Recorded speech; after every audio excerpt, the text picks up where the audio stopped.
Olá pessoal, tudo bem? Como eu já avisei em vídeos anteriores, eu estou com um novo empreendimento e isto tem me ocupado bastante e eu não tenho tido tempo de me dedicar aqui ao canal. Hoje eu peguei um momentinho agora pela manhã e me atualizei e, como eu venho dizendo, o atual processo eleitoral está totalmente comprometido. Eu venho dizendo que é como jogar contra um adversário que tem uma quina de ases na mão. Tem gente que não consegue entender isso e não consegue entender que eu não estou falando do comprometimento apenas de um algoritmo ou de uma maquininha. Não, não é nada disso não. A coisa vai muito além. Quer ver? Eu vou mostrar agora um vídeo da Rádio Bandeirantes. É, a Rádio Bandeirantes. A mesma rádio onde está lá o Arruinaldo Azevedo, né? Falando besteiras todos os dias e tem uma linha, né, totalmente contrária ao presidente da República, mas olha só o que até eles já perceberam. Escutem aqui, eu vou mostrar. Escutem.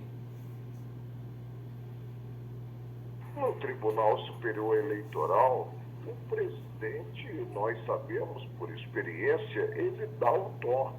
A palavra do Ministro Marco Aurélio é muito importante. O tribunal é composto de 3 integrantes do Supremo, 2 do STJ e 2 advogados. Então, quando o presidente marcha num sentido, a tendência dos pares é acompanhá-lo. E aí nós temos que, ou pelo menos é o que se percebe, né, uma atuação muito trepidante do presidente atualmente. Trepidante. Isso não é bom em termos de respeitabilidade do próprio Claro que não. poder judiciário. Não se tem praticamente a quem recorrer. E no âmbito do eleitoral, nós sabemos que o tempo é um fator importantíssimo. Agora mesmo nós estamos às vésperas aí do segundo turno. E a tramitação em si regular do processo não enseja até mesmo um crivo oportuno do Supremo. Daí, evidentemente, ter que haver uma cautela maior. Quanto menor a possibilidade de reverter o quadro decisório, maior deve ser a responsabilidade do órgão julgador. Uma decisão do Alexandre de Moraes, Cláudio, que repercutiu inclusive internacionalmente, com artigos publicados hoje no New York Times e também no Der Spiegel da Alemanha. Exatamente. As Escutem pessoas, agora. inclusive no exterior, né? Aqui não, aqui é como se fosse a coisa mais natural do mundo, né?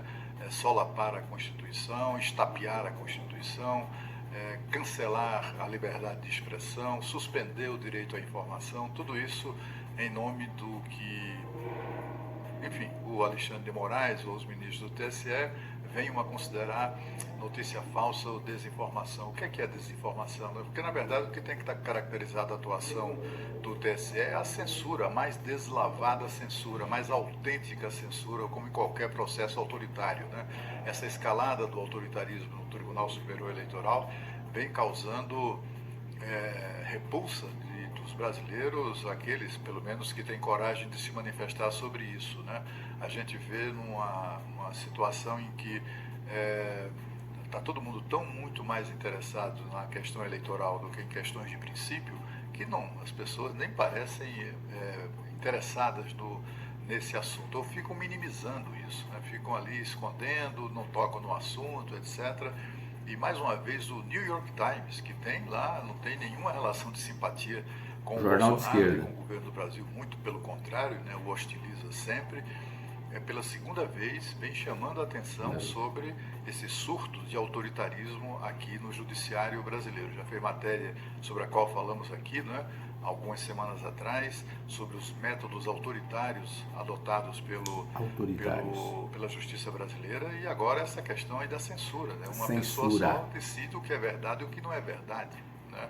E ontem, na sua manifestação, o ministro Alexandre de Moraes disse que ele dispõe de uma assessoria da desinformação, né? Que lembra muito o Ministério da Verdade, de George Orwell, em 1984, né? Que fala de um mundo de autoritarismo globalizado em que o Ministério da Verdade decide o que é verdade e o que não é verdade. Ou seja, usa a expressão verdade para classificar qualquer outra que não seja do seu interesse, do interesse autoritário, do seu interesse, uma não verdade, né? também o livro, aquela ficção aterrorizante, né? Nesse livro foi criado o crime-ideia, né? Crime-ideia, uma palavra só, né? Um neologismo para definir exatamente isso que a gente está vendo hoje. O fato é que o Tribunal Superior Eleitoral, o ministro Alexandre de Moraes e toda a sua turma, não conseguem conter nas redes sociais o que eles consideram fake news. Não conseguem, foi um fracasso total, né? Apesar de terem ameaçado as redes sociais, apesar de terem tornado as redes sociais parceiras, né? Parceiras mesmo, tanto assim que eu já trouxe aqui os números, né? Foram cerca de mais de 180 milhões de reais que saíram dos cofres públicos do fundão eleitoral para pagar impulsionamento de mensagens nas redes sociais. Adivinha de quem? Adivinha, tudo isso sob os auspícios da Justiça Eleitoral, né? A Justiça Eleitoral que chegou a ameaçar de cassação o presidente Jair Bolsonaro, acusando a sua campanha de 2018 de haver promovido o impulsionamento exatamente. Agora vale do outro lado. Impulsionamento, né? Que agora é autorizado e é uma espécie de prêmio para o comportamento, digamos assim, colaborativo das redes sociais, que acabaram sendo remuneradas para isso, né? sendo liberadas para faturar o tal do impulsionamento. Mas, a rigor, nem assim eles conseguiram conter o que eles consideram, o que eles chamam de fake news. E aí a Justiça Eleitoral, então, extrapolou os limites e passou a censurar, inclusive, fatos concretos, verídicos, né? Escute agora. Por exemplo, a entrevista do ministro Marco Aurélio, entrevista recente, em que ele esclarece, na condição de ministro que foi do Supremo Tribunal Federal por cerca de 3 décadas, tendo sido inclusive presidente do Tribunal Superior Eleitoral, ele esclarece que o ex-presidente Lula, ao contrário do que divulga, e ele e seus aliados, ele nunca foi absolvido nem inocentado de coisa nenhuma.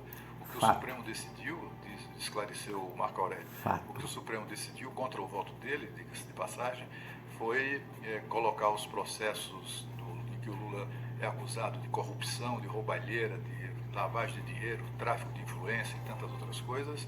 Tudo isso foi colocado na estaca zero, voltou à estaca zero. Isso para começar tudo de novo, né? Claro, incluindo apenas aqueles casos que a manobra não não terá conseguido prescrever. Tudo o mais ele vai responder pelas acusações que pesam contra ele, até porque todo mundo conhece as circunstâncias da corrupção naquele período. Pois bem, essa entrevista do ministro Marco Aurélio foi censurada. Tiveram a ousadia de censurar uma entrevista.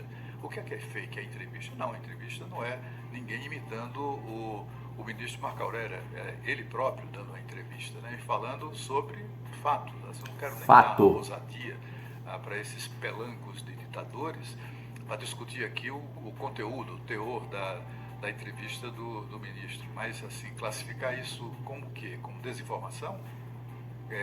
Foi censurado porque era fake news? Não. Foi censurado porque, afinal de contas, desmoraliza, né? Restabelece a verdade de um fato que não interessa aos aliados de um dos candidatos que se coloque. E aí a Justiça Eleitoral, a serviço disso, a serviço de um projeto político, está simplesmente promovendo uma censura que é... Falou tudo. O tribunal, a serviço de um partido político, está causando toda essa insegurança, esse absurdo. Está desvirtuando totalmente o processo. Falou tudo. Rádio Bandeirantes, hein? Rádio Bandeirantes. Parabéns pela coragem que ele teve, né? Parabéns. Olha, pessoal, eu tô sem tempo, eu vou indicar também para vocês, eu deixo o link na descrição, não só desse vídeo da Rádio Bandeirantes, mas esse também, onde a Fabiana Barroso comenta o outro absurdo que é o superpoder agora do super ministro da Verdade que temos no Brasil, né?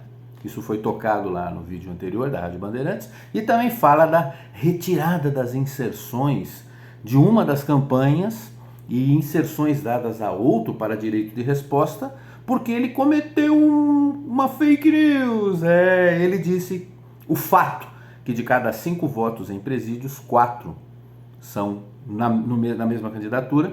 Então, isso foi o suficiente para tirar praticamente o horário eleitoral na reta final da campanha, né, na televisão de um candidato e dar a outro. Isso é uma vergonha completa. Isso mostra que o sistema está totalmente comprometido. Uma vergonha a decisão que foi adotada lá. Vejam aí que ela vai explicar. Uma vergonha. Estão querendo suprimir os fatos, mudar a história. Ministério da Verdade de Orwell. Como a gente vem dizendo, faz tempo, hein? Faz tempo, né? A verdade não pode ser calada. O engraçado é que o outro fala mentiras à vontade e nada acontece, né? Bom, eu deixo esse link para vocês e mais esse outro aqui, onde a Ana Paula explica a censura que chegou à Jovem Pan.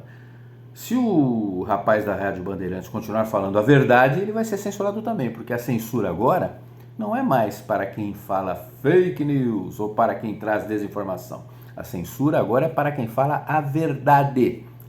Aliás, para atacar ou para mostrar a realidade sobre o PT, você não precisa de fake news, é só mostrar a verdade. Eles nunca estiveram preocupados com notícias falsas. Eles estão preocupados em que você diga e repasse notícias verdadeiras. E não deixe de assistir no canal do Peter, eu deixo o link aí também, do Ancapso, os escândalos que a revista Veja, né, trouxeram aí, né? A revista Veja trouxe os escândalos, né? Desculpem, a concordância trouxe uma série de escândalos lá do consórcio Nordeste, compra de respiradores, para você ver quem é que é o gênio, etc., que a gente não pode nem falar, né? É muito interessante isso. Então eu deixo todos esses links, desculpe aí pela falta de tempo, mas Rádio Bandeirantes já acordou, daqui a pouco vai sofrer censura também. Qualquer um que atrapalhe os interesses do tribunal, que são os mesmos interesses que o de um partido, e todo mundo já percebeu isso, inclusive eu posso sofrer censura aqui, eu posso até ser preso por falar a verdade aqui, tá bom? Qualquer um que fale a verdade hoje sofre consequências.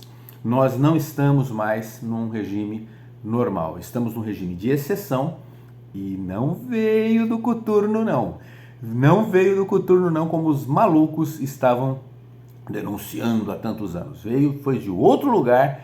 E cadê o pessoal que dizia que era democrata, né? Cadê? Bom, isso aí, até a próxima, pessoal.